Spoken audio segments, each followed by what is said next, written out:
नमस्कार स्टूडेंट्स, एक बार फिर हम साथ हैं हमारे आज के सेशन में, जिसमें हम बात करेंगे फिल इन द ब्लैंक्स पर, जो अभी तक एसएससी के प्रीवियस ईयर क्वेश्चन पेपर्स में आ चुके हैं और इन्हें हमने किरण पब्लिकेशन से लिया है। हम किरण पब्लिकेशन का 2024 एडिशन फॉलो कर रहे हैं, जिसको लेटेस्ट एडिशन माना जाना चाहिए। इसमें 2018 से दिसंबर 2023 तक के क्वेश्चंस मौजूद हैं। इस पर लिखा हुआ है 16,950 प्लस। तो आप इस एडिशन को अरेंज कर लें, अपने दोस्तों वगैरह से ले लें। इसके अलावा हम जो भी यहाँ पर डिस्कस करते हैं उसको पीडीएफ की फॉर्म में टेलीग्राम चैनल पर डाल देते हैं, और ये टेलीग्राम चैनल हमारे यूट्यूब चैनल से भी लिंक्ड है। यूट्यूब चैनल के फ्रंट पेज पर इस टेलीग्राम का लिंक आपको मिल जाएगा।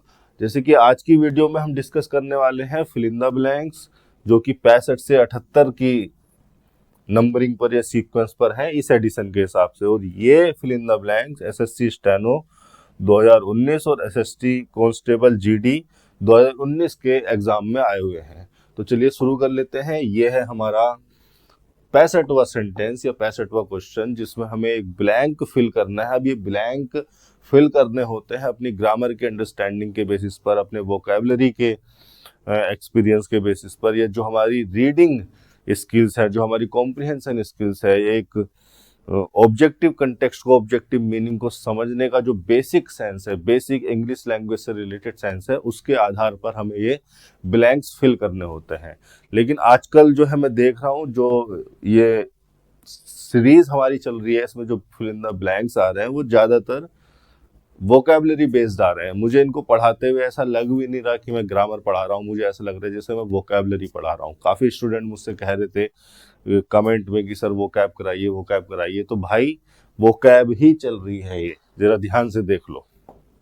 एक एक वर्ड का बड़े अच्छे तरीके से समझाकर मीनिंग बताने वाला हूँ। क्या लिखा हुआ है सेंटेंस आपके सामने? The line between work and life is सो एक एडवर्ब है, उसके बाद कुछ लिखा हुआ है, मतलब ब्लैंक है, उसमें से कुछ आना है।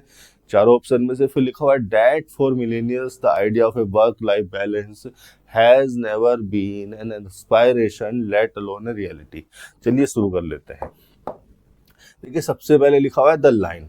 लाइन यहाँ पर नाउन हो गया, द आर्टिकल हो गया, और ये हो गई नाउन फ्रेज जो कि एक सब्जेक्ट है। बिटवीन प्रीपोजिशन आ गया, और ये प्रीपोजिशन के ऑब्जेक्ट आ गए दो। देखिए बिटवीन एक ऐसा प्रीपोजिशन है जो दो पॉइंट के बीच की किसी चीज को बताता है। अब ये दो पॉइंट स्पेस के भी हो सकते हैं, कोई एक्शन भी हो सकते हैं, कोई स्टेट भी हो सकती है, कोई टाइम के पॉइंट भी हो सकते हैं। दो पॉइंट के बीच का कुछ रिफर करता है बिटवीन। तो बिटवीन जब भी आप लिखोगे तो हमेशा दो नाउन आएंगे या दो प्रोनाउन आएंगे। पहला ये रहा, दूसरा ये रहा, बिटवीन वर्क एंड लाइफ। और इनको दो यूनिट कंसीडर करने के लिए इनको एंड कंजंक्शन से जोड़ा जाता है। तो ग्रामरियन ये रूल भी लिखवा देता है, रूल नंबर 38 लिखो कि जब बिटवीन लिखा हो तो एंड कंजंक्शन का प्रयोग करें। वो इसलिए क्योंकि एंड कंजंक्शन से जोड़कर ही हम दो यूनिट को कंस्ट्रक्ट कर सकते हैं, एक और दो। अगर और से जोड़ देते या किसी और कंजंक्शन से जोड़ देते तो फिर वो जो है दो यूनिट कंसीडर कर नहीं पाते।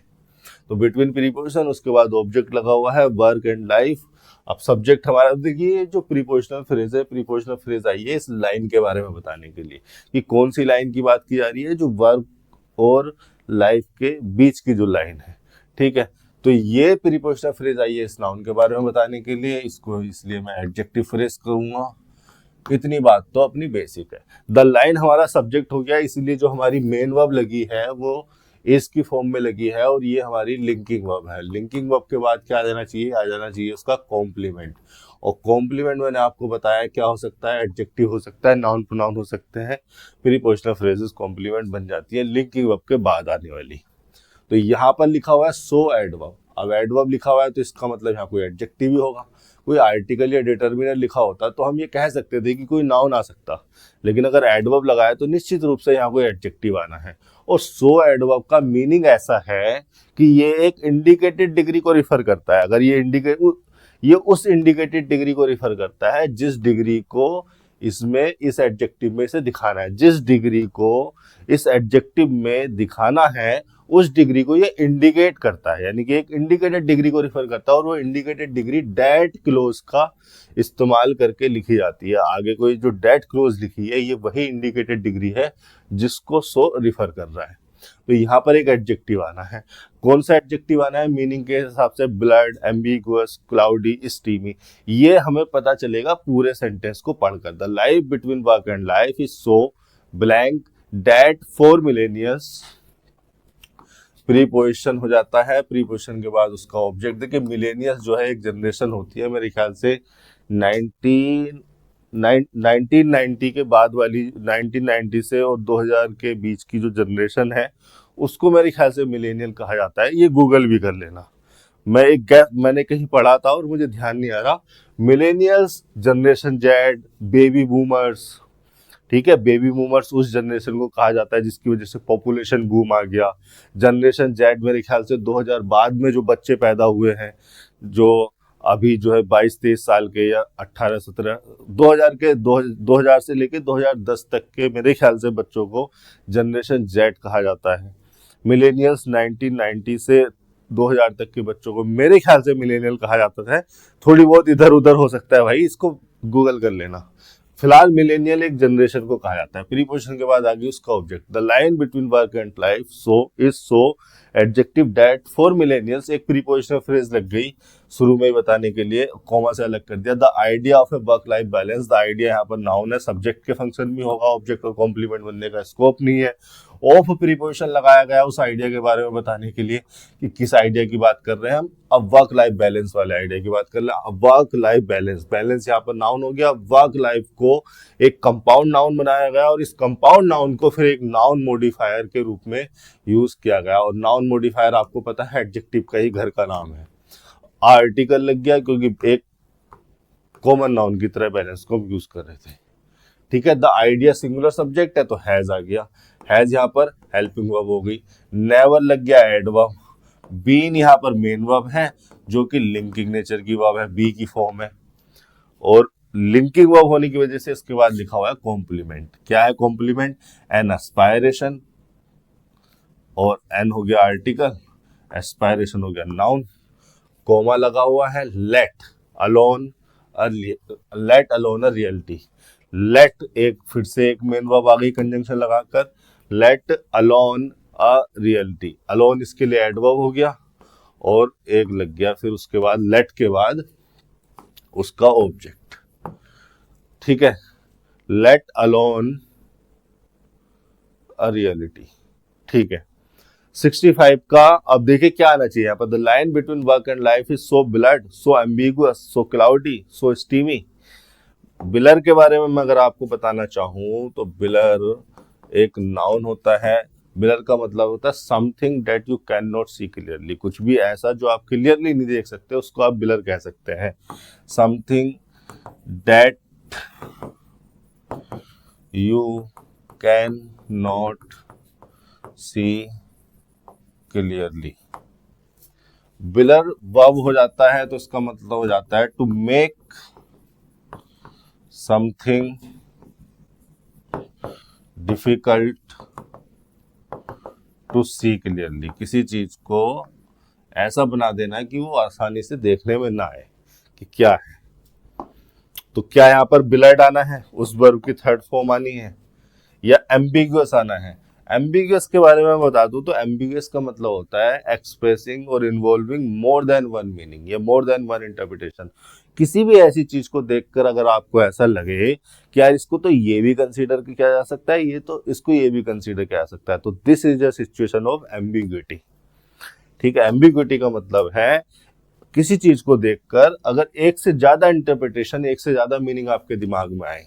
एम्बिगुअस, एम्बिगुअस एक एडजेक्टिव है और इसी से बन जाती है एम्बिग्विटी। एम्बिगुअस का मतलब हो गया हैविंग और expressing more than one meaning और इंटरप्रिटेशन। ऐसे ही लिख देता हूं, one, more than one meaning और इंटरप्रिटेशन। या नॉट क्लियर या अनडिसाइडेड कि इसमें से कौन सा वाला माने, ये वाला सही माने या वो वाला सही माने, ठीक है। देखो मैंने ना आपके लिए इमेज भी लगवाई हुई है। इमेज लगा के चीजें जरा और अच्छे से क्लियर हो जाती है। मैंने ये एम्बिग्विटी की इमेज लगाई हुई है।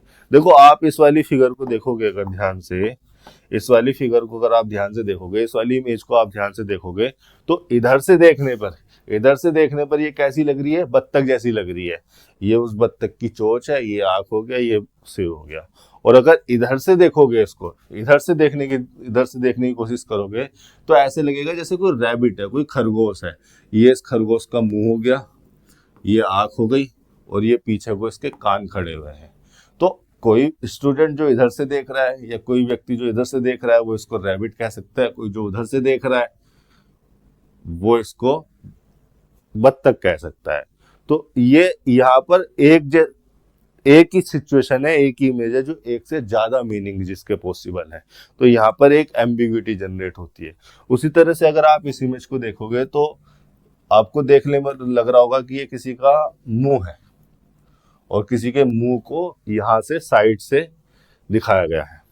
लेकिन अगर आप ध्यान से देखोगे तो किसी स्टूडेंट को ये भी लग सकता है कि ये एक लड़की है, ये रही इसकी कमर और ये हाथ आ रहा है इसका, और हाथ में कुछ है, और ये इस लड़की का फेस है, और ये इसने कोई स्कार्फ या इसके बाल वगैरह बनाए गए, ठीक है।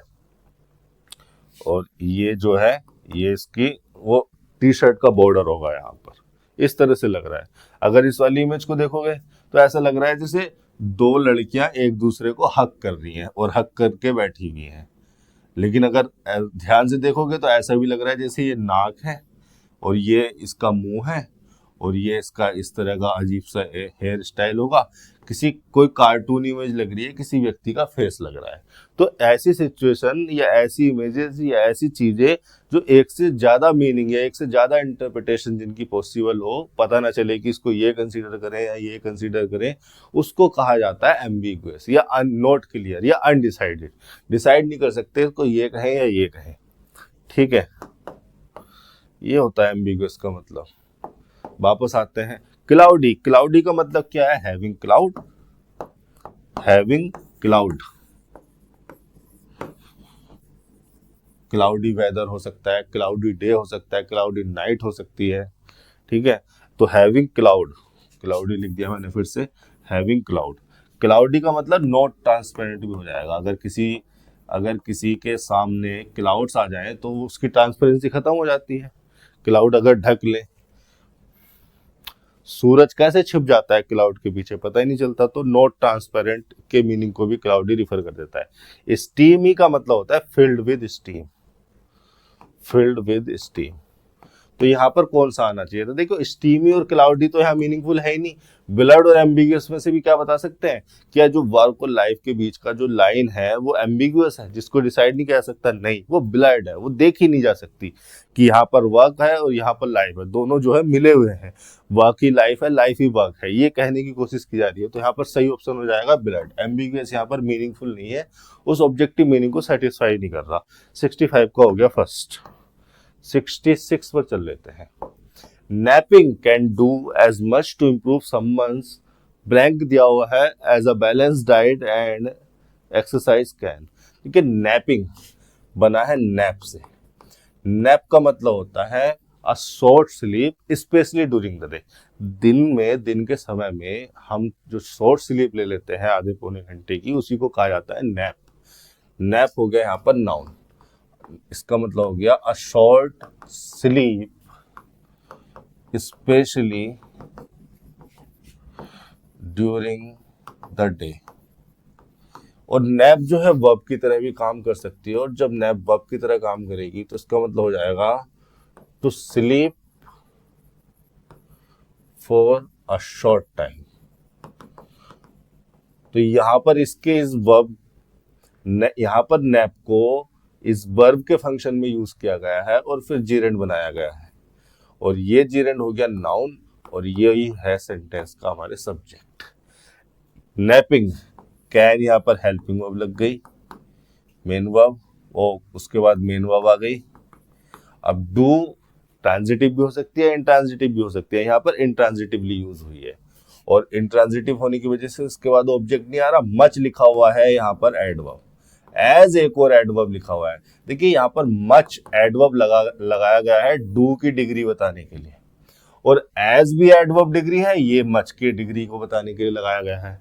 एज मच की डिग्री को कंपेयर कर रहा है किसी और की डिग्री से, और वो कंपेयर डिग्री यहाँ पर ये प्रीपोजिशन लगाकर लिखी जाती है। किसकी डिग्री से कंपेयर कर रहा है उसको बताने के लिए यहाँ पर एज को दोबारा से प्रीपोजिशन की तरह लिखा जाता है, और उस प्रीपोजिशन के बाद लिखा हुआ है उसका ऑब्जेक्ट।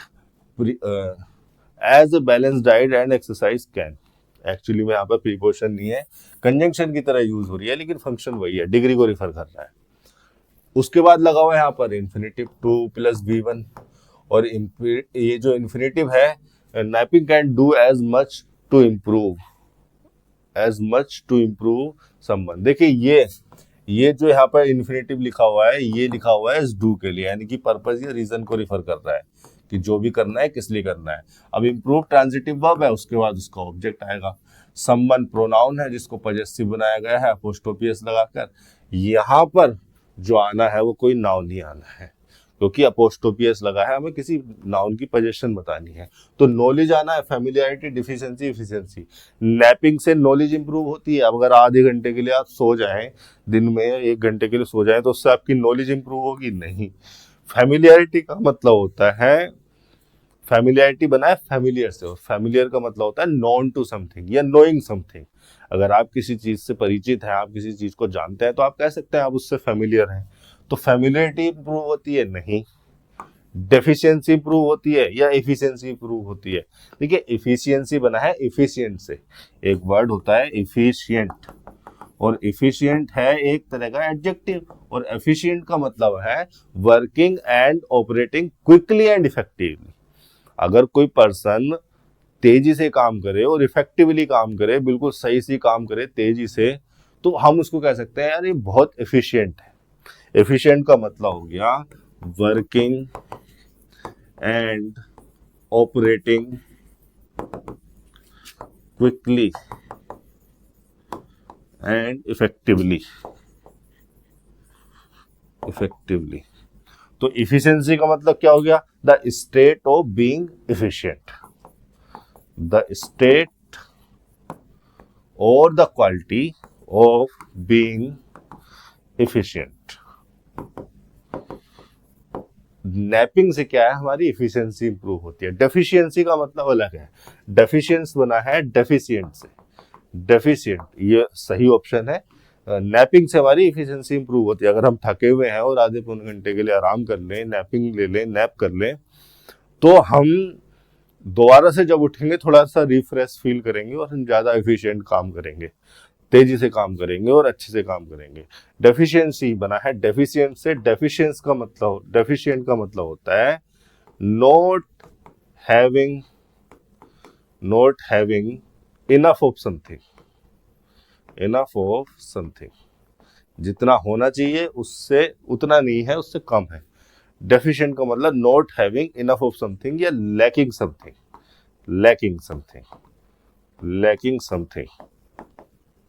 तो डेफिशिएंसी का मतलब क्या हो गया? The state of being deficient. अगर आपके पास 50 रुपए होने चाहिए, लेकिन है आपके पास 40 रुपए, तो आप क्या है? डेफिशिएंसी है ना। तो यहाँ पर डेफिशिएंसी का मतलब हो जाएगा the state of being deficient. तो सही ऑप्शन हो जाता है एफिशिएंसी। नैपिंग जो है हमारी एफिशिएंसी को इंप्रूव करती है। देखिए मीनिंग बेस्ड है। मैंने आपसे शुरू में वीडियो में कहा था कि मुझे ऐसा लग भी नहीं रहा मैं ग्रामर पढ़ा रहा हूँ, मुझे ऐसा लग रहा है जैसे मैं वोकैबुलरी ही पढ़ा रहा हूँ, और ये प्रीवियस ईयर की वोकैब है सारी की सारी। उठाइए, रोज 10 वर्ड याद कीजिए। एक बच्चा मेरे से पूछ रहा था कि सर वोकैब को कैसे करें, सिनोनियम एंटोनियम परेशान कर रहे हैं। बच्चा वो शुरू में परेशान करते हैं, जब आप उनको पढ़ने लगोगे, आप रोजाना 10 वर्ड उठाइए, उन 10 वर्ड के मीनिंग जानिए, उनके क्या पॉसिबल सिमिलर वर्ड हो सकते हैं उनको जानिए, उनके सिनोनियम जानिए, उनके एंटोनियम जानिए। तो आप रोजाना इस तरीके से जब 10 वर्ड के आप सिनोनियम जानोगे, एंटोनियम जानोगे, तो रोजाना आप 30-40 वर्ड कर लोगे। इसमें आपको 1 घंटा लग सकता है, कोई 40 मिनट में कर देगा, कोई 1 घंटे में। ये आप लगातार 5-6 महीने तक डेली कीजिए, इस रूटीन को फॉलो कीजिए।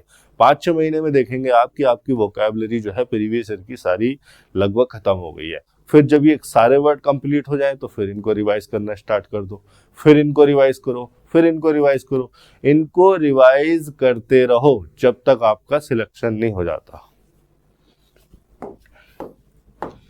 यही करना है वोकैबुलरी में, और क्या करना है।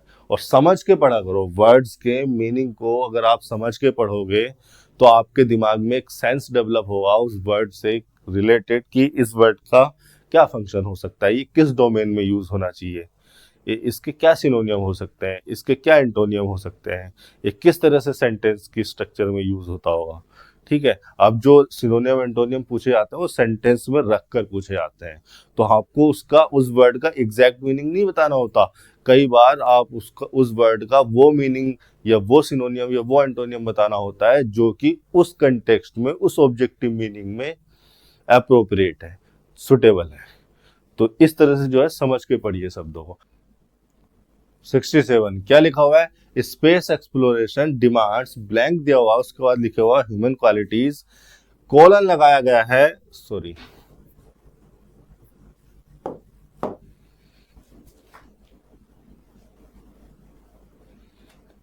67 क्या लिखा हुआ है, स्पेस एक्सप्लोरेशन डिमांड्स, कोमा लगाया गया है उसके बाद लिखा गया ह्यूमन क्वालिटीज, फिर जो है कॉलन लगाया गया है। कॉलन लगाया जाता है लिस्ट को इंट्रोड्यूस करने के लिए, for astronauts great bravery but for everyone ingenuity imagination discipline and even a sort of altruism. चलिए शुरू कर लेते हैं। ये सेंटेंस तो वोकैब से जो है भरा पड़ा है, 4-5 वर्ड इसमें आपके कॉल हो जाएंगे। देखिए एक्सप्लोरेशन जो है नाउन है और स्पेस इसके लिए हो रहा है नाउन मॉडिफायर, मतलब एडजेक्टिव की तरह, और ये लिखी हुई है नाउन फ्रेज जो कि सब्जेक्ट कंसीडर की जाएगी। अब देखिए एक्सप्लोरेशन का मतलब क्या होता है, एक्सप्लोर से बना है एक्सप्लोरेशन। एक्सप्लोर का मतलब होता है टू सर्च ए प्लेस और discover things about it, to search a place and discover things about it. आप किसी प्लेस को सर्च करें, उसके बारे में चीजें डिस्कवर करें कि यहाँ पर ये पाया जाता है, ये होता है, वो होता है, लोगों को बताएं। उस आपने क्या किया, एक्सप्लोर कर लिया। To search a place and discover things about it, या to travel to somewhere for learning about it, for learning about it. तो एक्सप्लोर से बना है एक्सप्लोरेशन। एक्सप्लोरेशन का मतलब हो गया the activity of exploring a place और समथिंग। तो यहाँ पर स्पेस एक्सप्लोरेशन की बात की जा रही है, मतलब एक ऐसा ट्रैवल जो हम स्पेस में करते हैं स्पेस को जानने के लिए। डिमांड्स यहाँ पर मेन वर्ब हो गई जो कि ट्रांजिटिव वर्ब है। इस ट्रांजिटिव वर्ब का आना चाहिए बाद में ऑब्जेक्ट, और ऑब्जेक्ट लगा भी है ह्यूमन क्वालिटीज, नाउन लगा है पूरा का पूरा, और यहाँ पर लगा है एडजेक्टिव। यहाँ पर कोई इस ब्लैंक में कोई एडजेक्टिव होना चाहिए। 4 ऑप्शन आपको दिए हैं, extra ordinary, weird, normal, common, तो इसके लिए तो आगे पढ़ने की जरूरत भी नहीं है। देखिए स्पेस एक्सप्लोरेशन जो होता है उसके लिए एक्स्ट्रा ऑर्डिनरी ह्यूमन क्वालिटी चाहिए होती है, नॉर्मल, कॉमन और वियर्ड से पता नहीं चलेगा, काम नहीं चलेगा, सॉरी। एक्स्ट्रा ऑर्डिनरी का क्या मतलब होता है, एक्स्ट्रा ऑर्डिनरी बना है ऑर्डिनरी से। ऑर्डिनरी एक वर्ड होता है और ये एडजेक्टिव होता है, और ऑर्डिनरी का मतलब होता है यूजुअल या कॉमन या नॉट स्पेशल या नॉट डिफरेंट फ्रॉम अदर्स, जो दूसरों के जैसा हो, या नॉट अनएक्सपेक्टेड। अब जो एक्स्ट्रा ऑर्डिनरी वर्ड है वो इससे अपोजिट है। एक्स्ट्रा ऑर्डिनरी जो वर्ड है, एक्स्ट्रा ऑर्डिनरी भी एक तरह का एडजेक्टिव है और इसका मतलब हो जाएगा वेरी अनयूजुअल। ऑर्डिनरी का मतलब क्या था, यूजुअल, कॉमन, जो सबके जैसा हो। एक्स्ट्रा ऑर्डिनरी का मतलब हो गया very unusual, very different from others, very unexpected, ठीक है, वेरी अनकॉमन। तो यहां पर क्या चाहिए आपको, एक्स्ट्रा ऑर्डिनरी ह्यूमन क्वालिटीज की जरूरत पड़ती है स्पेस एक्सप्लोरेशन के लिए। वो ऐसा नहीं है कि आप जो है ऑर्डिनरी क्वालिटीज या ऑर्डिनरी स्किल्स लेकर स्पेस को एक्सप्लोर कर सकते हो। आगे कोलन लगाया गया है। कोलन लगाया जाता है किसी लिस्ट को इंट्रोड्यूस करने के लिए, या कोई लिस्ट आगे कुछ किसी भी चीज की लिस्ट हो तो उससे पहले कोलन लगाकर लिखा जाता है। कोलन लगाकर एक लिस्ट लिखी गई है, और लिस्ट क्या है, 4 प्रीपोजिशन लगाया है, और फिर प्रीपोजिशन के बाद आ गया ऑब्जेक्ट, फिर एक कॉमा लगाया गया, उस दूसरी थिंग को लिखा गया कि एस्ट्रोनॉट के लिए क्या चाहिए, ग्रेट ब्रेवरी, नाउन और एडजेक्टिव लिखा हुआ है यहाँ पर। फिर बट को एक कंजंक्शन के रूप में यूज किया गया, 4 प्रीपोजिशन लगाया गया, और प्रीपोजिशन के बाद उसका ऑब्जेक्ट है। ये बट कंजंक्शन ने 4 एस्ट्रोनॉट प्रीपोजिशन फ्रेज को और 4 एवरीवन प्रीपोजिशनल फ्रेज को जोड़ने का काम किया है। फॉर एवरीवन क्या चाहिए, इंजेन्युइटी। इंजेन्युइटी का मतलब होता है, इंजेन्युइटी बनाए इंजीनियस से, एक वर्ड होता है इंजीनियस। इंजीनियस का मतलब हो गया GENIOUS। इंजीनियस का मतलब हो जाता है very intelligent, clever and skilful.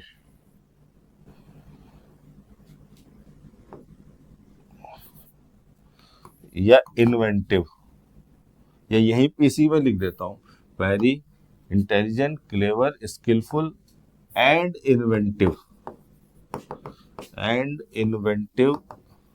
In doing things. Inventive का मतलब क्या है, जो इन्वेंट कर दे, किसी भी काम को करने के नए नए तरीके को इन्वेंट कर दे। आपका कोई दोस्त होगा, आपका कोई मित्र होगा, वो भी ऐसे लोग पाए जाते हैं हमारे चारों तरफ, हमारे फ्रेंड सर्किल में, कि किसी भी चीज को करने के नए नए तरीके वो खोज निकालते हैं, उनको कहा जाता है इन्वेंटिव। तो ऐसा पर्सन जो इंटेलिजेंट हो, क्लेवर हो, स्किलफुल हो और इन्वेंटिव हो, चीजों को करने में नए नए तरीके इन्वेंट कर दे। इन्वेंटिव का मतलब इन्वेंट कर दे, यहाँ पर लिख देता हूँ ठीक से, इन्वेंटिव इन डूइंग थिंग्स। तो ऐसे पर्सन को कहा जाता है इंजीनियस। इंजीनियस से बना है इंजीन्यूटी। इंजीन्यूटी, इंजीन्यूटी का मतलब हो गया द क्वालिटी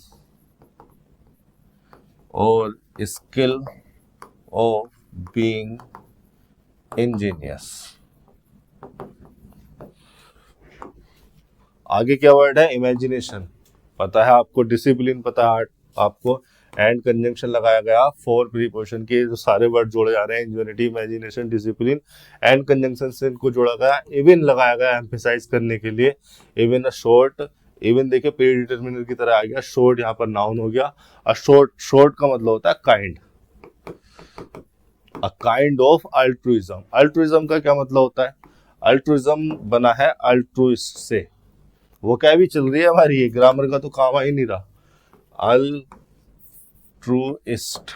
अल्ट्रुइस्ट, अल्ट्रुइस्ट का मतलब एक ऐसा पर्सन जो दूसरों की हेल्प करने के बारे में सोचता हो, दूसरों की केयर करने के बारे में सोचता हो, चाहे उसका इसमें कोई फायदा ना हो बल्कि नुकसान और हो जाए, ऐसे पर्सन को अल्ट्रुइस्ट कहा जाता है। अल्ट्रुइस्ट एक नाउन हो गया।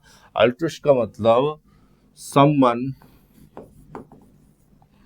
who thinks, someone who cares लिखो, who cares about others and helps them despite not getting anything by it। ये मीनिंग लिखा हुआ जाता है, ये इस तरह से लिखा हुआ जाएगा आपको सामने, unselfishly, a person या someone unselfishly, अरे क्या लिख दिया मैंने, selfishly, अरे यार sorry, unselfishly concerned for others। ऐसा पर्सन जो अनसेल्फिशली कंसर्न हो दूसरों को लेकर, उसको कहा जाता है एल्ट्रुइस्ट। तो एल्ट्रुइज्म इसी से बना है। एल्ट्रुइज्म का मतलब हो गया, एल्ट्रुइज्म का मतलब हो गया द विलिंगनेस और the attitude of being an altruistic person. Altruism इसी से बना है, द विलिंगनेस द विलिंगनेस और the attitude of being an altruist. इसी से एडजेक्टिव बन जाएगा अल्ट्रुइस्टिक। ठीक है, अरे यार, अल्ट्रुइस्टिक एडजेक्टिव बन जाएगा। तो ये हो गया आपका 67 सेंटेंस। वो क्या भी चल रही है आपकी 68 पर आ जाते हैं। क्या लिखा हुआ है? Scientist have said that understanding past changes in ocean heat was blank दिया हुआ है for predicting the future impact of climate change. Scientist जो है नाउन हो गया आपका, जो कि सब्जेक्ट है। प्लूरल था तो आपने हैव लगा दिया, हेल्पिंग वर्ब, सैड हो गई मेन वर्ब, ट्रांजिटिव नेचर की वर्ब है वाट के रिप्लाई के लिए, और वो जो इसका ऑब्जेक्ट है लिखा हुआ है इसके आगे पूरा का पूरा ये जो डेट क्लोज है ये सैड ट्रांजिटिव वर्ब का ऑब्जेक्ट लिखा हुआ है। डेट कंजंक्शन से जोड़ा गया। Understanding past changes in ocean heat. Understanding, देखिए अंडरस्टैंडिंग जो है अंडरस्टैंड वर्ब से बना है, वर्ब की आईएनजी फॉर्म लगी है, जीरेंड हो गया जो कि नाउन है और सब्जेक्ट के फंक्शन में होगा। अब जीरेंड है तो non finite verb, non finite verb है तो अपने वर्ब का एट्रीब्यूट दिखाएगी। वर्ब का एट्रीब्यूट ये है कि उसने ट्रांजिटिव वर्ब है और ट्रांजिटिव वर्ब के बाद ऑब्जेक्ट ले लिया पास्ट चेंजेस। ऑब्जेक्ट हो गया पास्ट चेंजेस। इन प्रीपोजिशन लगा है, प्रीपोजिशन के बाद ओशियन हीट लगा हुआ है और ये प्रीपोजिशनल फ्रेज आई है इस चेंजेस के बारे में बताने के लिए, हेंस एडजेक्टिव फ्रेज हो गई। वाज यहाँ पर लगा हुआ है एक लिंकिंग वर्ब, और लिंकिंग वर्ब लगा है तो उसके बाद आएगा कॉम्प्लीमेंट, और कॉम्प्लीमेंट कोई एडजेक्टिव हो सकता है। तो इसमें तो कौन सा वाला एडजेक्टिव होगा? Circular, cynical, critical, cyclical. देखिए सर्कुलर और साइक्लिकल होने का तो कोई मतलब नहीं है। पूरे सेंटेंस को आप पढ़ के देखो, उस ऑब्जेक्टिव कंटेक्स्ट को, उस ऑब्जेक्टिव मीनिंग को समझने की कोशिश करो। Understanding past changes in ocean heat was circular या साइक्लिकल। एक जैसे सिमिलर मीनिंग है साइक्लिकल और सर्कुलर के, लेकिन क्या सर्कुलर और साइक्लिकल क्या यहाँ पर मीनिंगफुल है? बिल्कुल अपसाइड ऐसी एंशंट वर्ड लिखे हुए हैं। तो यहाँ तो आपको कंफ्यूजन होना ही नहीं था। कंफ्यूजन आपको हो सकता था अगर मीनिंग के बेसिस पे क्रिटिकल और सिनिकल, और ये कंफ्यूजन भी एक हट जाता अगर आपको इनके मीनिंग पता है तो। सिनिकल बना है सिनिक, साइनिक से। साइनिक एक पर्सन होता है, साइनिक एक नाउन होता है। साइनिक एक ऐसा पर्सन जिसको ये लगता है कि जो भी लोग हैं उसके चारों तरफ, या कोई भी पर्टिकुलर पर्सन है या कुछ लोग हैं, कोई भी पर्सन है, वो अपने ही बारे में सोचता है। ऐसा पर्सन आपको देखने को मिलता होगा जो हमेशा ये कहता होगा यार इसका कोई फायदा है इसमें तभी ये ऐसा कर रहा है। ठीक है, तो उस पर्सन को कहा जाता है साइनिक। साइनिक का मतलब a person who thinks that people are only self-interested। ठीक है, एक ऐसा पर्सन जिसको ये लगता हो कि कोई भी व्यक्ति है इस दुनिया में या ये पर्टिकुलर पर्सन है सेल्फ इंटरेस्ट से ही चल रहा है, ये इसका कोई फायदा होगा इसमें तभी ऐसा कर रहा है, ये जेनरस नहीं है, काइंड नहीं है। जो ऐसा सोचता हो उसको साइनिक कहा जा सकता है। तो सिनिकल का क्या मीनिंग यहाँ पर सेटिस्फाइड ही नहीं कर रहा उस ऑब्जेक्टिव मीनिंग को, क्रिटिकल यहाँ पर होना था। और क्रिटिकल का मीनिंग तो मैं पहले ही बता चुका हूँ, आपको पता होना चाहिए। क्रिटिकल, देखिए क्रिटिकल, क्रिटिकल बना है क्रिटिक से। क्रिटिक एक ऐसा पर्सन होता है, क्रिटिक एक ऐसा पर्सन जो किसी भी चीज पर अपनी ओपिनियन दे, जो कहे कि ये चीज सही है या गलत है, उसको कहते हैं क्रिटिक। क्रिटिक क्या है? नाउन है। क्रिटिक का मतलब हो गया a person who says that something is good और बैड, या किसी भी चीज पर अपनी ओपिनियन दे कि ये ऐसा है या वैसा है, उसमें कमियां निकाल दे, उसको कहा जाता है क्रिटिक। क्रिटिक से ही बन जाता है क्रिटिसाइज। क्रिटिसाइज का मतलब टू से दैट समथिंग इज गुड और bad, to give your opinion on something. ठीक है, ये हो गया क्रिटिसाइज। तो क्रिटिकल क्या है? एडजेक्टिव है। और क्रिटिकल का मतलब हो गया एक्सप्रेसिंग और involving क्रिटिसिज्म, क्रिटिसिज्म क्या हो गया, नाउन हो गया। एक और जैसे एग्जाम्पल के तौर पर मैंने लिखा क्रिटिकल एनालिसिस, आपने ये वर्ड हमेशा देखने को मिलेगा आपको, क्रिटिकल एनालिसिस। तो क्रिटिकल एनालिसिस का मतलब क्या है, एक ऐसा एनालिसिस जिसमें आपने कहा हो कि ये चीज सही है या गलत है, या इसमें ये पॉइंट सही है ये पॉइंट गलत है, आपने एक तरह से उसकी, देखिए क्रिटिकल का मतलब होता है आलोचनात्मक हिंदी में। हालांकि मैं हिंदी में ट्रांसलेट करके पढ़ना या पढ़ाना प्रीफर नहीं करता हूँ, लेकिन कई बार चीजें चूंकि हमारे सामने होती हैं, अगर हम उनको अपनी मातृभाषा में या अपनी जो है फैमिलियर लैंग्वेज में समझ ले तो क्रिटिकल का एक मतलब तो यही हो गया, एक्सप्रेसिंग और इन्वॉल्विंग क्रिटिसिज्म। इसके अलावा जिस तरह से हम क्रिटिकल को यूज कर लेते हैं, जैसे मैंने लिखा है एग्जाम्पल के तौर पर क्रिटिकल सपोर्ट, तो यहाँ पर मैं एक ऐसे सपोर्ट की बात कर रहा हूँ जो कि बहुत इंपॉर्टेंट है। तो यहाँ पर क्रिटिकल का मतलब हो जाता है एक्सट्रीमली इंपॉर्टेंट, अर्जेंट और necessary. Extremely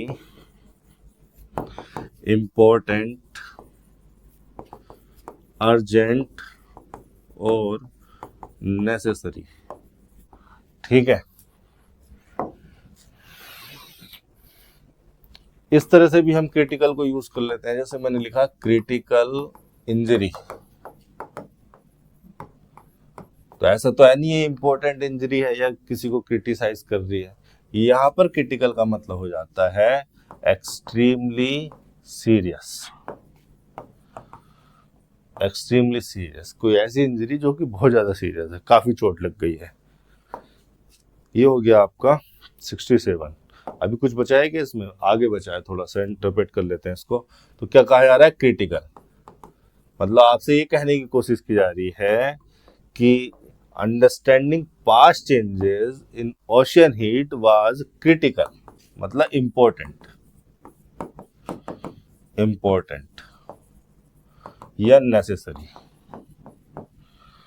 for predicting, predict का मतलब होता है to say about something in advance, किसी चीज के बारे में एडवांस में ही कुछ कह देना कि ऐसा होने वाला है, फ्यूचर में कोई इवेंट होने वाला है, ये कह देना कि फ्यूचर में ऐसा होने वाला है या ये चीज इस तरह से होने वाली है या नहीं होने वाली है, इसको कहते हैं प्रिडिक्ट करना। To say about something in advance, predict, to say about something in advance. ये हो गया 68। 69 पर चल लेते हैं। क्या लिखा, literature does not exist only to provoke feelings of happiness और टू, वाह ये यहाँ पर टू प्रोवोक, 2 + B1 को, और टू यहाँ पर जो भी वर्ब आएगी इन चारों ऑप्शन में से, इसको और कंजंक्शन के द्वारा जोड़ा गया है। और कंजंक्शन के द्वारा जोड़ा गया है दो इन्फिनेटिव को, टू प्रोवोक को और 2 + वर्ब, यहाँ पर जो भी वर्ब आनी है, अस, विद, और जो भी होगी देखिए ट्रांजिटिव वर्ब होगी जो कि उसके बाद ऑब्जेक्ट लिखा हुआ है। With its pleasure it should also challenge and part of, बस पार्ट ऑफ का मीनिंग जान लेंगे इसमें, बाकी इनका मीनिंग जान लेंगे, हो गया हमारा 68। चलिए शुरू कर लेते हैं फटाफट इंटरप्रिटेशन। लिटरेचर नाउन हो गया जो कि सब्जेक्ट है, डज यहाँ पर हेल्पिंग वर्ब हो गई, नोट एडवर्ब लग गया, एग्जिस्ट यहाँ पर मेन वर्ब है, सॉरी इंट्रांजिटिव वर्ब की तरह यूज हुई है तो ऑब्जेक्ट का कोई स्कोप नहीं है। ओनली टू प्रोवोक, 2 + B1 यहाँ पर लगा हुआ है और ये इन्फिनेटिव लगा हुआ है एग्जिस्ट का रीजन बताने के लिए, तो मैं इसको कहूंगा एडवर्ब ऑफ रीजन या एडवर्ब ऑफ पर्पस। ओनली यहाँ पर एडवर्ब लगा हुआ है इसको एम्फेसाइज करने के लिए, एक एडवर्ब के लिए दूसरा एडवर्ब आ सकता है। प्रोवोक यहाँ पर ट्रांजिटिवली यूज हुआ है और प्रोवोक का मतलब होता है टू मेक समवन एंग्री या to cause a reaction in someone. Provoke, देखिए कई बार जो है मैं शब्दों को जल्दी जल्दी में ऐसे ही लिख देता हूं, मेरे जो मैं मुंह से बोल रहा हूं उस पर ध्यान दिया करो। प्रोवोक, प्रोवोक का एक मीनिंग तो यही हो गया टू कॉज समवन एंग्री, आपने किसी को कुछ कह दिया, आपने उसको भड़का दिया, आपने क्या कर दिया, उसको प्रोवोक कर दिया। दूसरा मीनिंग क्या आ गया प्रोवोक का, दूसरा मीनिंग आ गया प्रोवोक का to cause a reaction in someone, और समथिंग, किसी इंसान में या किसी भी प्रोसेस में, किसी भी चीज में किसी एक रिएक्शन को कोज करना, किसी रिएक्शन को उत्पन्न करवा देना या स्टार्ट करवा देना, ये प्रोवोक का मतलब होता है। तो यहाँ पर किस तरह का रिएक्शन उसने उत्पन्न कराया या क्रिएट कराया? फीलिंग्स, उसने उसकी फीलिंग्स जगा दी। मतलब किसने? लिटरेचर ने। Literature does not exist only to provoke feelings. तो ट्रांजिटिव वर्ब का ऑब्जेक्ट क्या है? ये फीलिंग्स। और कौन सी फीलिंग्स? हैप्पीनेस। प्रीपोजिशन के बाद उसका ऑब्जेक्ट लगाया ऑफ हैप्पीनेस, जो कि फीलिंग्स के लिए एक तरह से एडजेक्टिव फ्रेज हो जाएगी। फिर और कंजंक्शन लगाया गया, कोऑर्डिनेट कंजंक्शन है, दो इन्फिनेटिव को जोड़ा गया। और कोऑर्डिनेट कंजंक्शन ऑल्टरनेट ऑप्शन या ऑल्टरनेट इंफॉर्मेशन को जोड़ने के लिए इस्तेमाल किया जा सकता है कि लिसनर की जो लिसनर है, जो सुनने वाला है, या तो इसको कंसीडर कर ले या इसको कंसीडर कर ले, दोनों हम एक ही जैसी बात कह रहे हैं, अल्टरनेट में है दोनों। तो टू प्रोवोक का अल्टरनेट क्या हो सकता है? Trouble, cloy, placate, reconcile. चलो जो भी होगा ट्रांजिटिव वर्ब होगी। और उसके बाद लिखा हुआ उसका ऑब्जेक्ट विद प्रीपोजिशन लिखा हुआ है, और प्रीपोजिशन के बाद इसका ऑब्जेक्ट आ गया कि जो भी किया जाना है किसके साथ किया जाना है? हैविंग इट्स प्लेजर, प्लेजर को हैव करते हुए। फिर कॉमा लगाया गया, एक एडिशनल क्लोज लिखी गई, एडिशनल इंफॉर्मेशन कॉमा से अलग करके लिख दी जाती है। इट प्रोनाउन है, subject should also challenge, should modal हो गया, ठीक है। राइट थिंग टू डू को रिफर कर रहे हैं यहाँ पर शुड। ऑल्सो चैलेंज, चैलेंज यहाँ पर मेन वर्ब हो गया, ऑल्सो लग गया एडवर्ब, इसका मतलब होता है इन एडिशन। वो क्या भी करवा रहा हूं मैं, जरा ध्यान से देखिए। ऑल्सो चैलेंज एंड पर्टवर्स, चैलेंज यहाँ पर ट्रांजिटिव वर्ब है, इसके बाद इसका ऑब्जेक्ट आना था, लेकिन ऑब्जेक्ट लिखने से पहले एंड कंजंक्शन से दो वर्ब को जोड़ा गया। शुड हेल्पिंग वर्ब्स के बाद दो वर्ब को एंड कंजंक्शन से जोड़ा गया, और दोनों ही ट्रांजिटिव वर्ब हैं, और दोनों का ही ऑब्जेक्ट क्या है? अस है। चैलेंजेस एंड पर्टवर्स, तो जो कॉमन है उसको बाद में लिख दिया। पर्टअप का मतलब होता है टू मेक समवन एंग्री और फ्रस्ट्रेटेड और टू डिस्टर्ब समवन, है ना। पर्टअप का मतलब to make someone angry, to make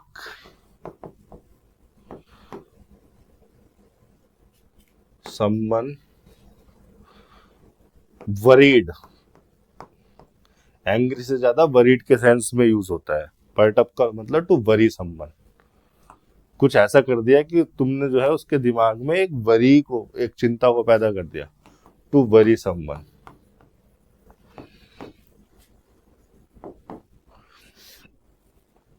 तो ये ऑब्जेक्टिव मीनिंग को समझा आप, इसके ऑब्जेक्टिव कंटेक्ट को समझने की कोशिश की जाए। ये कहा जा रहा है कि लिटरेचर जो है फीलिंग्स को प्रोवोक, हैप्पीनेस की फीलिंग्स को प्रोवोक करने के लिए नहीं, या फिर ये चीज करने के लिए नहीं, बल्कि ये जो है हमें चैलेंज करने के लिए, हमारे दिमाग में एक तरह के वरीड रिएक्शन को, या हमें गुस्सा दिलाने के लिए, या हमारे दिमाग में कुछ ऐसा जो है क्रिएट हो जाए कि हम जो है चिंता करने लगे, परेशान होने लगे, या गुस्सा करने लगे, यार ऐसा क्यों है। इस तरह के लिए भी इस तरह का जो है लिटरेचर होना चाहिए, इस तरह का काम भी करना चाहिए। तो यहाँ पर जो ऑप्शन में 2+B1 आना है, कौन सा आना है? Reconcile, trouble, cloy, placate. इन चारों वर्ड के मीनिंग अगर आपको पता है तो आपने क्वेश्चन कर लिया होगा, वरना तो आप समझ लीजिए। लेकिन रिकंसाइल का मतलब होता है रिकंसाइल, रिकंसाइल।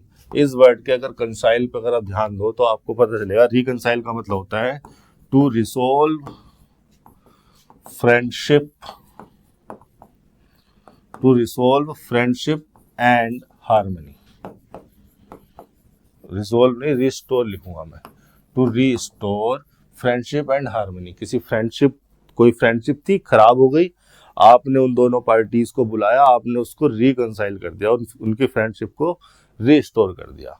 कहीं पे कोई हार्मनी का डिस्टर्ब हो गया था, डिसहार्मनी जनरेट हो गई थी, लोग आपस में लड़ने लग गए थे, चीजें डिसऑर्डर हो गई थी, आपने उन सब पार्टीज को बुलाया और सबके रिलेशन जो है अच्छे कर दिया। आपने क्या कर दिया? रिकंसाइल कर दिया।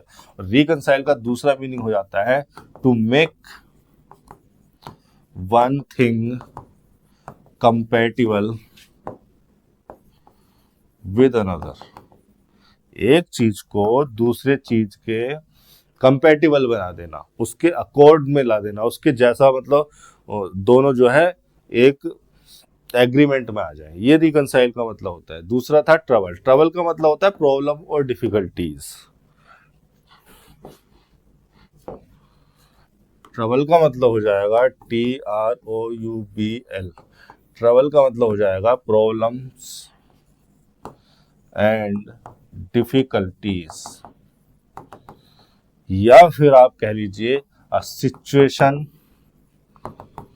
इन which you face problems and difficulties. कोई ऐसी सिचुएशन जिसमें आप प्रॉब्लम्स फेस करते हो और डिफिकल्टीज फेस करते हो, उसको भी ट्रबल कहा जा सकता है। इसके बाद एक वर्ड था हमारा क्लोए। क्लोए एक ऐसा वर्ड है जो आपको ज्यादा देखने को नहीं मिलता होगा। क्लोए एक वर्ब है और इसका मतलब हो जाता है to become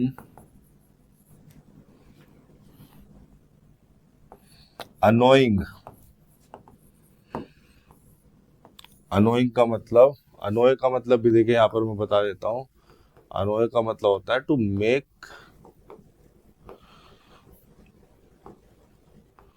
someone angry. To become annoying after seeming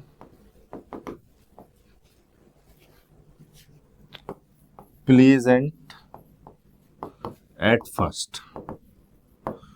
किसी चीज ने, कोई चीज है, कोई भी पर्सन है या कोई भी थिंग है, वो शुरुआत में तो प्लीजेंट थी लेकिन अब वो आपको अनोय करने लगी है, तो इस प्रोसेस को क्या कहेंगे? क्लोय करना। ठीक है, क्लोय का मतलब है to become annoying after seeming pleasant at first, या टू डिस्कस, या to to cause someone disgust, टू cause someone to feel disgust, इस तरह से लिखना पड़ेगा मेरे को। To cause someone to feel disgust by providing them excess of anything। किसी चीज को आपने किसी पर्सन को इतना ज्यादा दे दिया कि वो डिस्कस्ट फील करने लगा। मैं आपके सामने 2 रसगुल्ले ला के रखूं, आप खा लोगे। मैंने 2 और रख दिए, आप उन्हें भी खा लोगे। लेकिन इसके बाद फिर मैंने और 4-5 रख दिए, फिर और 2-4 रख दिए, तो अब मैंने किसी चीज को बहुत ज्यादा तुम्हें प्रोवाइड करा दिया और तुमसे कह रहा हूं कि खाओ, तो मैं क्या कर रहा हूं? तुमको डिस्कस्ट कर रहा हूं। इस मीनिंग को जो है क्लोए रिफर करता है। To cause someone to feel disgust by providing them in excess, EXCE of anything। फिर एक वर्ड था हमारा प्लेकेट। एक्चुअली में इस सिचुएशन में इन तीनों वर्ड में से कोई नहीं आना है, प्लेकेट ही आना है। प्लेकेट का मतलब हो जाता है, प्लेकेट का मतलब हो जाता है, प्लेकेट एक वर्ब है, उसका मतलब हो जाता है to make someone less angry. To make someone less angry, या फिर प्लेकेट का मतलब हो जाएगा टू काम, या टू सूथ, शांत कर देना किसी को पैसिफाई कर देना। कोई गुस्सा हो रहा है, कोई किसी बात पे भड़क रहा है, आपने उसको कुछ ऐसा कह दिया या आपने कुछ ऐसा कर दिया कि वो शांत हो गया, वो पैसिफाई कर दिया आपने, या उसको अपीज कर देना, या टू अपीज,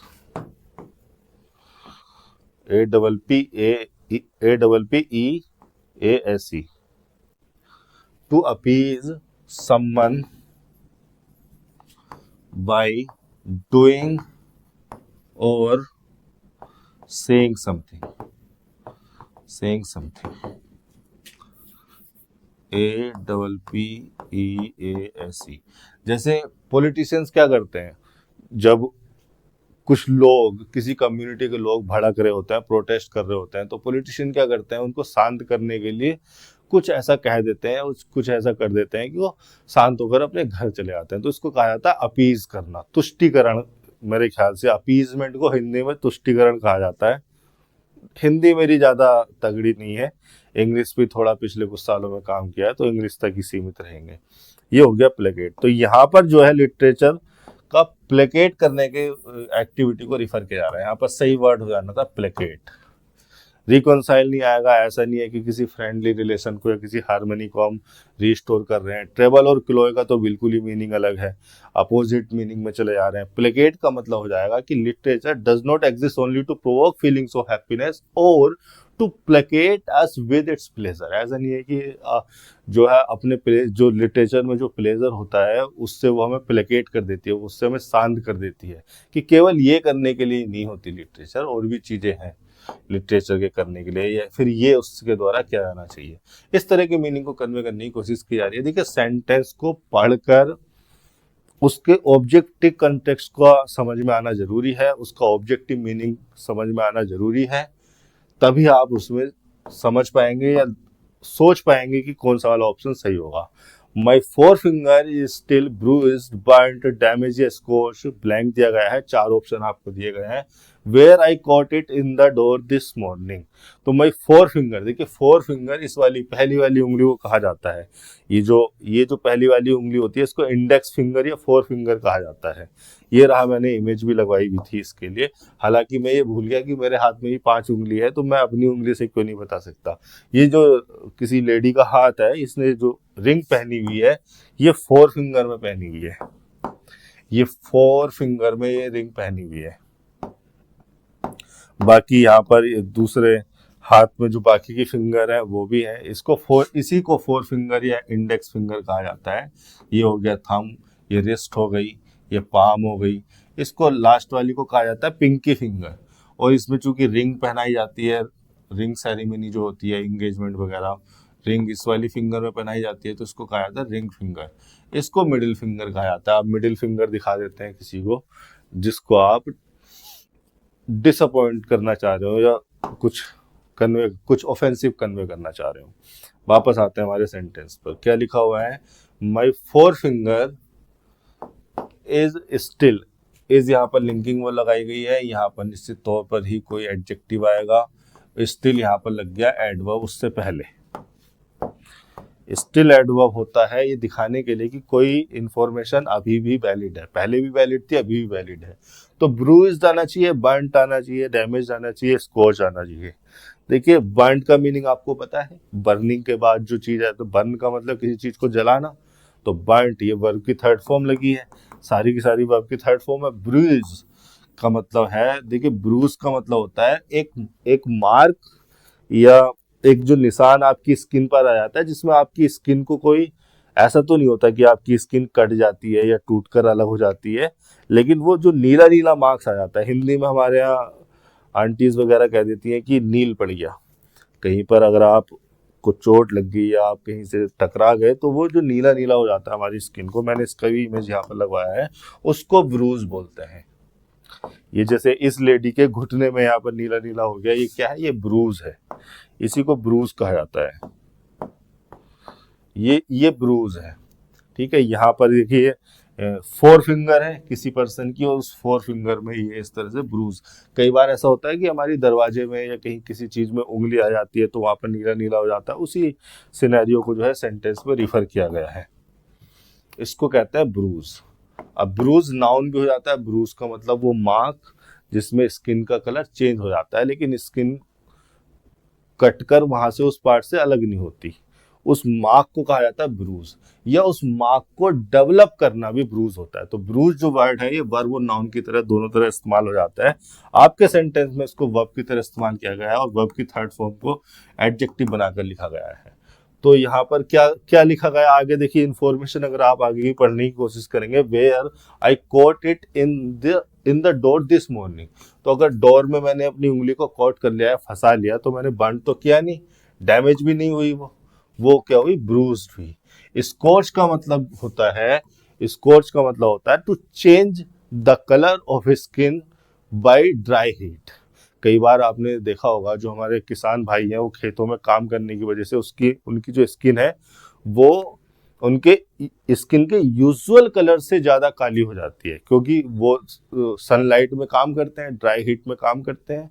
तो सनलाइट की वजह से क्या हो जाती है, उनकी स्किन का कलर चेंज हो जाता है, थोड़े से वो जलने लगता है, तो उसको कहा जाता है स्कॉर्च करना। और इसी स्कॉर्चिंग से बचने के लिए हमारी जो नॉर्थ इंडिया में रहने वाली, जहाँ पर जो बहुत ज़्यादा सनलाइट होती है इन गर्मियों के मौसम में, पूरे फेस को कवर करके चलती हैं। इस तरह की लड़कियां भी आपने देखी होंगी जो सन ग्लासेस लगाकर और पूरे फेस को अपने स्कार्फ से, अपने दुपट्टे से ढक लेती हैं, तो उसको कहा जाता है स्कॉर्च करना। स्कॉर्च का मतलब है to change the colour of skin due to dry heat और बर्निंग। तो यहाँ पे स्कॉर्चिंग भी नहीं आनी है, यहाँ पर क्या आना है, ब्रूज आना। 70 का हो गया फर्स्ट, 71 पर चल लेते हैं। Your parents may gate blank दिया हुआ है, उसके बाद लिखा है with your life style and demand a change in it. Your parents noun phrase subject हो गया, मे जो है पॉसिबिलिटी बताने के लिए हो गया, हेल्पिंग वर्ब है, मोडाल है, गेट यहाँ पर लिंकिंग वर्ब हो गया। लिंकिंग वर्ब के बाद आना चाहिए कॉम्प्लीमेंट। और कॉम्प्लीमेंट क्या लिखा हुआ है, वर्ब की थर्ड फॉर्म लिखी गई है। वर्ब की थर्ड फॉर्म लिखी गई है तो निश्चित रूप से एडजेक्टिव के फंक्शन में होगी। किसी पास्ट पार्टिसिपल को कॉम्प्लीमेंट बनाकर लिखा जाना है एडजेक्टिव के रूप में, और ये कॉम्प्लीमेंट हो जाएगा इस सब्जेक्ट के लिए। और यहाँ पर लिंकिंग वर्ब लगा दी गई उस कॉम्प्लीमेंट को लिंक करने के लिए, चूंकि उस एडजेक्टिव का या उस स्टेट में आने का। देखिए ध्यान से अगर आप इस स्ट्रक्चर को देखें तो गेट यहाँ पर लिंकिंग वर्ब है, और लिंकिंग वर्ब के बाद एक एडजेक्टिव आ रहा है जो कि वर्ब की थर्ड फॉर्म है, यानी कि पास्ट पार्टिसिपल। और लिंकिंग वर्ब क्यों लगाई जाती है, सब्जेक्ट को कॉम्प्लीमेंट से लिंक करने के लिए। और यहाँ पर हम लगा रहे हैं हेल्पिंग वर्ब, पॉसिबिलिटी बताने के लिए। तो हम ये कहना चाह रहे हैं कि योर पेरेंट्स का इस स्टेट में आना, ये जो एडजेक्टिव जिस स्टेट को रिफर कर रहा है, जिस अवस्था को रिफर कर रहा है, योर पेरेंट्स का इस अवस्था में आना पॉसिबल है, ये इस अवस्था में आने की पॉसिबिलिटी है। ये जो है ऑब्जेक्टिव मीनिंग है, जो सेंटेंस का सिंटैक्स के हिसाब से, स्ट्रक्चर के हिसाब से हमें पता चल रहा है। आगे देख लेते हैं, with your life style, with preposition हो गया और प्रीपोजिशन के बाद उसका ऑब्जेक्ट हो गया। उसके बाद लिखा है एंड कंजंक्शन है, demand a change in it. ठीक है, डिमांड देखिए मे हेल्पिंग वर्ब के बाद एंड कंजंक्शन के द्वारा दूसरी मेन वर्ब को जोड़ा गया है, यानी कि एंड कंजंक्शन के द्वारा गेट मेन वर्ब होगी, लिंकिंग वर्ब मेन वर्ब भी होती है। गेट को और डिमांड को जोड़ा गया है, एंड कंजंक्शन के द्वारा गेट को और डिमांड को जोड़ा गया है। मे हेल्पिंग वर्ब के बाद की दो वर्ब्स को एंड कंजंक्शन के द्वारा जोड़ा गया है। और डिमांड चूंकि ट्रांजिटिव वर्ब है और ट्रांजिटिव वर्ब ने अपना ऑब्जेक्ट ले लिया, और किस में चाहिए वो चेंज, प्रीपोजिशन दिखाने के लिए उसका ऑब्जेक्ट आ गया। तो ये जो इनेट प्रीपोजिशनल फ्रेज है चेंज के लिए हो गई, एक तरीके से एडजेक्टिव फ्रेज हो गई। ये आपका सेंटेंस हो गया। तो डिमांड अगर आपके लाइफ स्टाइल में किसी चेंज को डिमांड किया जा रहा है, तो कोई यहाँ पर नेगेटिव वर्ड होगा, ऐसा वर्ड होगा जो पेरेंट्स को जो है पसंद नहीं आएगा। तो प्लीज का तो मीनिंग अलग है, फुलफिल, सेटिस्फाई, तीनों का मीनिंग अलग है, अनॉयड हो जाना चाहिए। देखिए मैं इनके मीनिंग आपको बता दूंगा, शायद आपको पता भी हो। अगर मैं इनके मीनिंग बता दूंगा तो आप खुद समझ पाओगे कि अनॉय ही आना है। प्लीज का मतलब क्या, to make someone happy and satisfy. किसी को प्लीज करने का मतलब है किसी को खुश कर देना, सेटिस्फाई कर देना, कुछ कहकर या कुछ करके। To make someone feel happy. चलो उस वर्ड पे आ जाते हैं। अच्छे वर्ड है, अच्छी वर्ब है, बार बार यूज हो जाती है। प्लीज का मतलब हो जाता है, एक तो वही प्लीज होता है, please help me, exclamation type का एक एडिशनल वर्ड हो जाता है जिसका मतलब होता है कृपया। यहां पर प्लीज वर्ब है और यहां पर प्लीज का मतलब है to make someone feel happy and satisfied. फिर एक जो दूसरे नंबर की वर्ब हमारी वो है अनोय। अनोय का मतलब टू मेक समवन एंग्री या फ्रस्ट्रेटेड।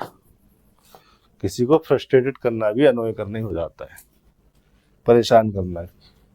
फिर एक वर्ड है फुलफिल। फुलफिल का मतलब है to do something that is necessary, that is required, कुछ ऐसा कर देना जो कि रिक्वायर्ड है, जो कि सिचुएशन के हिसाब से रिक्वायर्ड है, आपने वो कर दिया, आपने उस रिक्वायरमेंट को फुलफिल कर दिया। फुलफिल का मतलब to do something that is necessary, to do something that is necessary. फिर एक वर्ड है सेटिस्फाई। सेटिस्फाई का मीनिंग तो आपको पता ही है,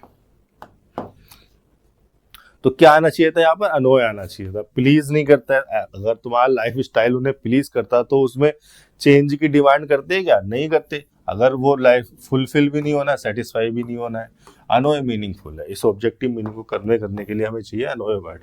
72 पर चल लेते हैं। क्या लिखा हुआ है, you can master anything by the usual process of learning and practising it regularly, occasionally, temporally, annually.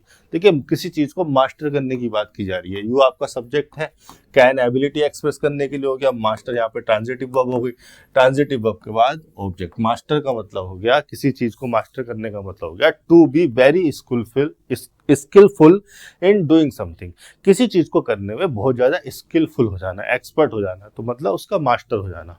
You can master anything by the usual process of learning. By preposition ये बताने के लिए किसी चीज को कैसे कराना है। बाय प्रीपोजिशन डूअर को एक्सप्रेस करने के लिए लगाई जाती है, या वो तरीका बताने के लिए, वो मेथड लिखने के लिए, वो मैनर लिखने के लिए जिसके द्वारा किसी चीज को क्या आना है। तो मास्टर कैसे क्या आना है, बाय द यूजुअल प्रोसेस से। बाय प्रीपोजिशन के बाद उसका ऑब्जेक्ट आ गया, प्रोसेस होगी नाउन, यूजुअल हो गया एडजेक्टिव, द हो गया आर्टिकल, और ये पूरा का पूरा नाउन फ्रेज इसका ऑब्जेक्ट हो गया। ऑफ यहाँ पर प्रीपोजिशन यूजुअल प्रोसेस के बारे में, जिस प्रोसेस की बात की जा रही है वो कौन सी प्रोसेस है ये बताने के लिए, उस प्रोसेस का किससे रिलेशन है ये बताने के लिए ऑफ प्रीपोजिशन लगाया, और उस प्रीपोजिशन के बाद लिखा उसका object. Learning and practising it. Learning and, देखिए प्रीपोजिशन के बाद ऑब्जेक्ट आना था, हमारे पास वर्ब थी, वर्ब को हमने जेरेंड बना दिया, जेरेंड हो गया नाउन, लर्निंग। अब इस प्रीपोजिशन के दो ऑब्जेक्ट को जोड़ा गया है एंड कंजंक्शन से। एंड जो है कोऑर्डिनेट नेचर का कंजंक्शन होता है, और दो जेरेंड को जोड़ा गया, यानी कि उस प्रीपोजिशन के ऑफ के दो ऑब्जेक्ट जोड़े गए हैं, of learning and practising. Of learning and practising, और प्रैक्टिसिंग चूंकि ट्रांजिटिव वर्ब था, ट्रांजिटिव वर्ब के बाद इसका ऑब्जेक्ट आना था, और उसके बाद आना है हमारा पास adverb of manner. Adverb of manner regularly, temporarily, occasionally, annually, चारों के चारों जो है एडवर्ब मैनर के फंक्शन में आ सकते हैं। हालांकि ये जो ऐसे वर्ड है रेगुलरली और ओकेजनली, जो एडवर्ब फ्रीक्वेंसी के फंक्शन में भी आ जाएंगे, लेकिन यहाँ पर हमें क्या चाहिए, एडवर्ब मैनर। उस मैनर को दिखाना है कि किस मैनर में हम प्रैक्टिस करें। तो एनुअली, एनुअली का मतलब है वंस इन अ ईयर, एक साल में एक बार अगर हम किसी को प्रैक्टिस करें, उसके बारे में लर्न करें, तो हम उसको मास्टर कर लेंगे, नहीं। ओकेजनली अगर हम उसको प्रैक्टिस करें, मास्टर कर लेंगे क्या, नहीं। टेम्परेली अगर हम उसको प्रैक्टिस करें, उसके बारे में लर्न करें, तो मास्टर कर लेंगे क्या, नहीं। रेगुलरली अगर हम रेगुलर वे में आज किया, रोज किया, कल भी किया, परसों भी किया, अगर उसको रोज उसको प्रैक्टिस कर रहे हैं, लर्न कर रहे हैं, तब हम उसे मास्टर कर सकते हैं। तो 72 का हो जाना तो चाहिए था फर्स्ट ऑप्शन यहाँ पर। 73 क्या लिखा हुआ है, the complexity of the current environment includes many challenges in general but air pollution in particular, in common, in overall, in public. देखिए कॉम्प्लेक्सिटी यहाँ पर नाउन हो गया, मतलब जटिलता, आर्टिकल लग गया इससे पहले, और ये हो गई नाउन फ्रेज जो कि सब्जेक्ट।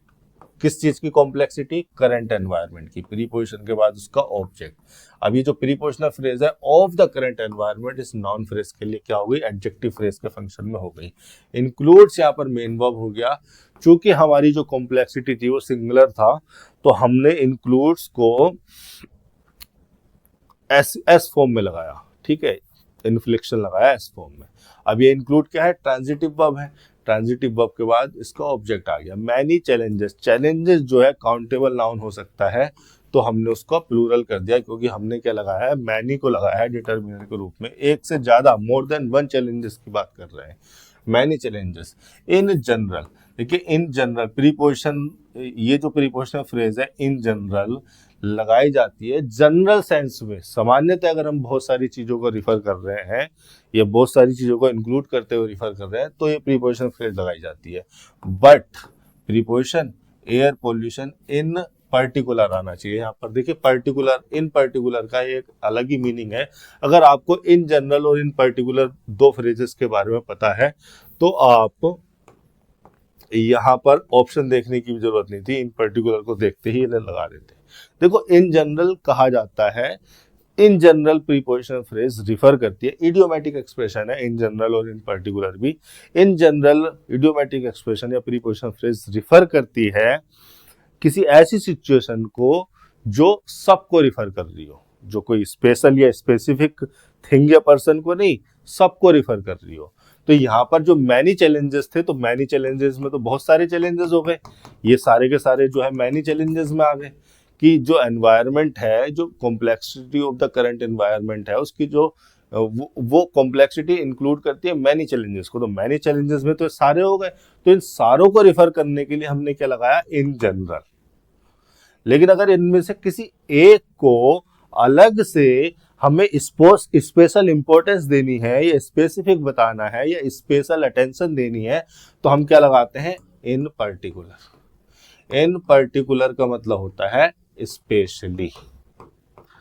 स्पेशली इन पर्टिकुलर का मतलब होता है स्पेशली। इन पर्टिकुलर या स्पेशली दोनों ही वर्ड या ये फ्रेज या ये वर्ड लगाए जाते हैं किसी स्पेशल थिंग या पर्सन को या वर्ड फ्रेज या किसी भी स्टेटमेंट को स्पेशल अटेंशन देने के लिए, स्पेशल इंपॉर्टेंस देने के लिए। तो यहाँ पर मैनी चैलेंजेस की बात की जा रही थी जनरल सेंस में, लेकिन उन मैनी चैलेंजेस में से एक चैलेंज ऐसा है एयर पोल्यूशन जिसको स्पेशल अटेंशन देनी है, तो उसके लिए क्या लगाया हमने, इन पर्टिकुलर। तो 73 का फर्स्ट हो गया, बाकी ये सब बकवास लिखी हुई है, कुछ मीनिंगफुल नहीं है। 74 पर चल लेते हैं। इफ यू हैव ब्लैंक दिया हुआ for photography, you do not have to wait for your big break. Conditional लगाई गई है यहाँ पर शुरू में और इस कंडीशन पर डिपेंड करता है ये रिजल्ट। लेकिन जो रिजल्ट लिखा गया है ये भी परमानेंट नेचर के साथ है और ये भी परमानेंट नेचर के साथ है। तो क्या किस बात की मतलब क्या कन्वे किया जा रहा है, क्या मीनिंग है, if you have a passion for photography, a demand for photography, a claim और रेस्पॉन्स। पैशन की बात की जा रही है। देखिए पैशन का मतलब होता है स्ट्रॉन्ग इमोशन या N intense emotion for someone और समथिंग। किसी भी चीज के लिए, किसी पर्सन के लिए अगर आपके अंदर स्ट्रॉन्ग इमोशन है तो क्या कहेंगे हम, आपके अंदर पैशन है। अब पैशन का मतलब हो गया स्ट्रॉन्ग और intense emotion for something and someone. तो यहाँ पर यही बात की जा रही है कि अगर आपके अंदर फोटोग्राफी के लिए पैशन है तो आप जो है बिग ब्रेक के लिए, बिग ब्रेक का वेट नहीं करते, आप उसको उसी टाइम से करने लगते हो। डिमांड की बात नहीं की जा रही है, रेस्पॉन्स की नहीं, क्लेम की नहीं। ये भी सारे के सारे आउट ऑफ कंटेक्स्ट वर्ड है। बाकी मीनिंग आपको इनके पता ही है, मीनिंग में और क्या, डिमांड का मीनिंग मैं क्या बता दूंगा, बेसिक सा वर्ड है। 75 पर चल लेते हैं। The year 2018 remained as the best year of blank दिया हुआ है at celebrations for him, symbols, mechanisms, milestone, provisions. देखिए द ईयर, एक ईयर को यहाँ पर सब्जेक्ट बनाया गया है और ये सब्जेक्ट जो है रिमेन यहाँ पर इंट्रांजिटिव वर्ब है, ऑब्जेक्ट तो आएगा नहीं। एज प्रीपोजिशन लग गया और इसका प्रीपोजिशन के बाद आ गया इसका ऑब्जेक्ट। ऑफ लगाया फिर से प्रीपोजिशन, ये बताने के लिए कि वो किसका बेस्ट ईयर से। बेस्ट ईयर देखे कोई यहाँ पर नाउन आएगा और ये जो बेस्ट ईयर है, जिसको बेस्ट ईयर कहा जा रहा है, वो तो 2018 जिसको बेस्ट ईयर कहा जा रहा है, वो किस चीज का बेस्ट ईयर है और किस तरह से वो सेलिब्रेशन हो रहा है। मतलब as the best year of symbols, mechanisms, milestones, provisions. देखिए सिंबल्स का तो कोई बेस्ट ईयर, माइलस्टोन के बारे में आपको पता है क्या, माइलस्टोन क्या होता है, मैंने इमेज भी लगाई हुई है। ये होता है माइलस्टोन, इसको माइलस्टोन बोलते हैं। सड़क के किनारे पर आपको इस तरह के पत्थर लिखे मिल जाएंगे जिन पर लिखा रहता है माइल। माइल का मतलब वो मेजरमेंट, माइल एक तरह की यूनिट हो गई मापन की, ये इतने किलोमीटर है। शिमला 53 किलोमीटर बचा है, सोलन यहाँ से 5 किलोमीटर बचा है। यहाँ पर माइल लिखे रहते हैं, इनको कहा जाता है माइल स्टोन।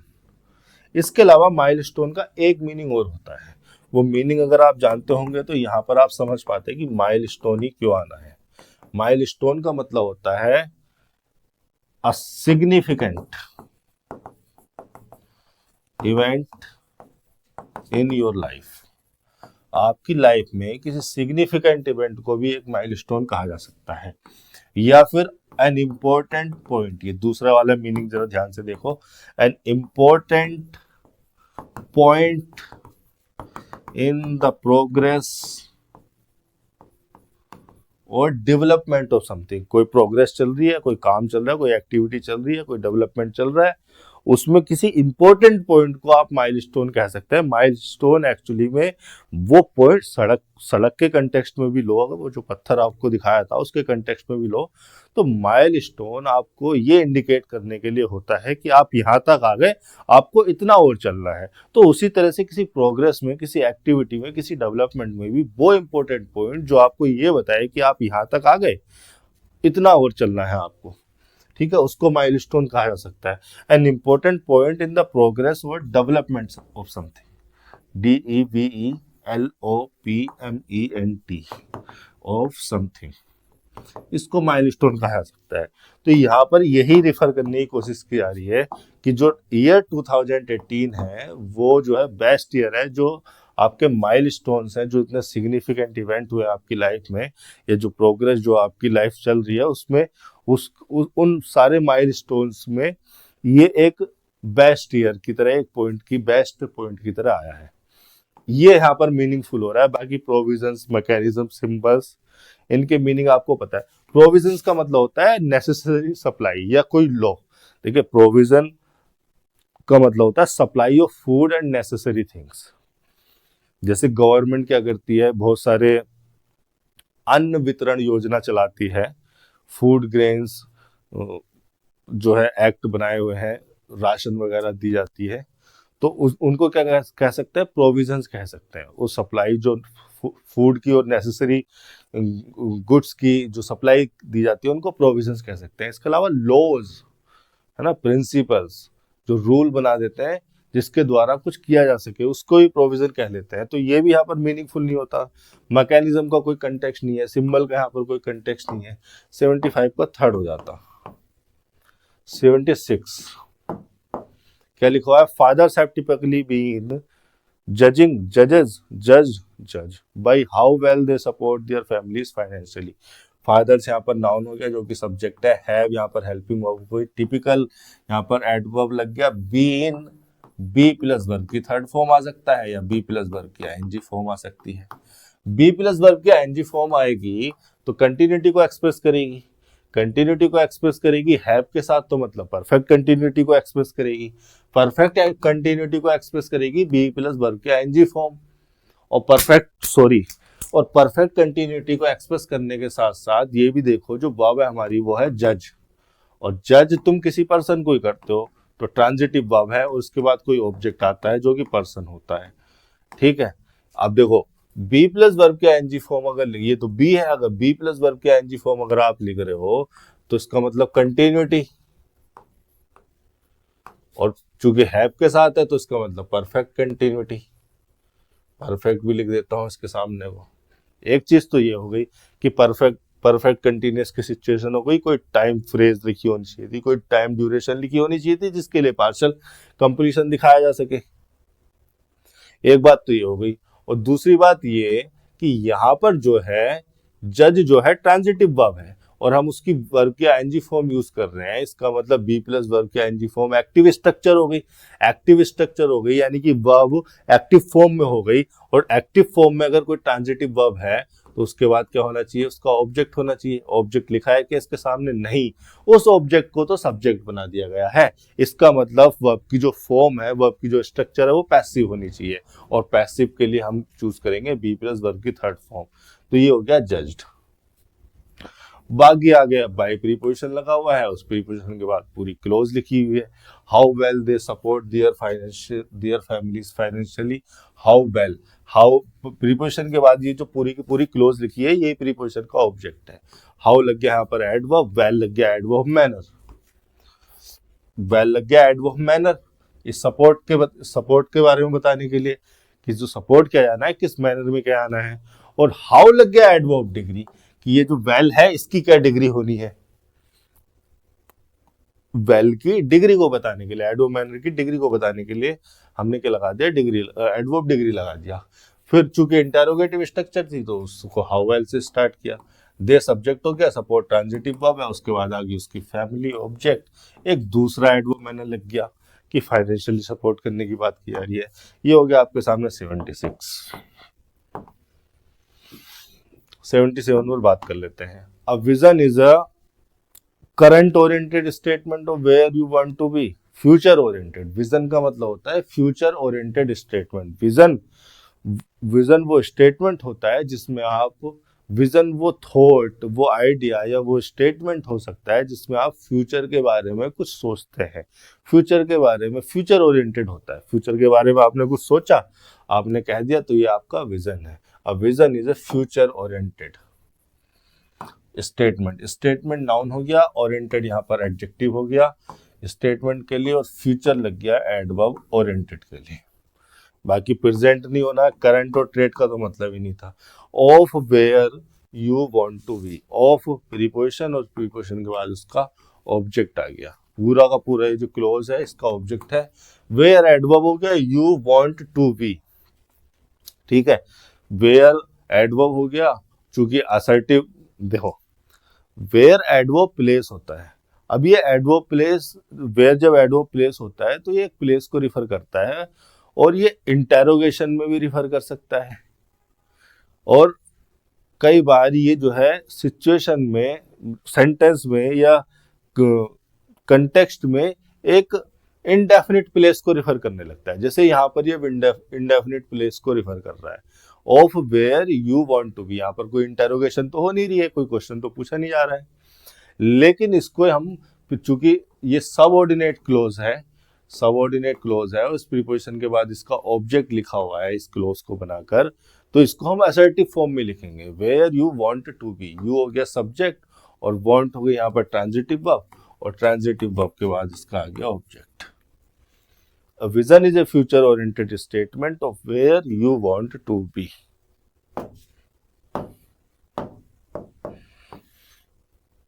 78.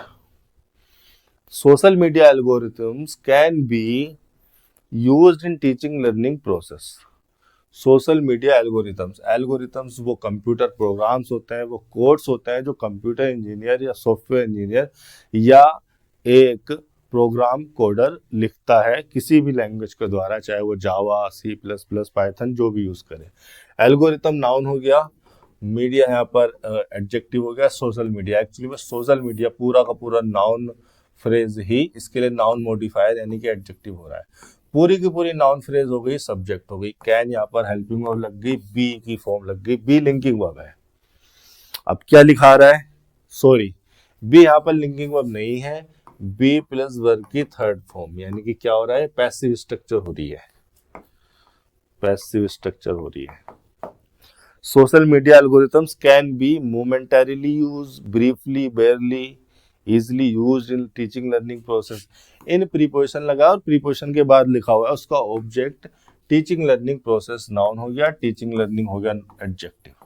जीरेंड को नाउन मॉडिफायर की तरह इस डैश से जोड़कर, देखिए टीचिंग एक जीरेंड हो गया, लर्निंग एक जीरेंड हो गया, दोनों नाउन है, डैश से जोड़कर इनको एक सिंगल यूनिट बना लिया, सिंगल यूनिट नाउन हो गया, और single unit noun noun modifier हो रहा है, और ये नाउन मॉडिफायर जो है एडजेक्टिव के फंक्शन में है, एडजेक्टिव हो रहा है प्रोसेस के लिए।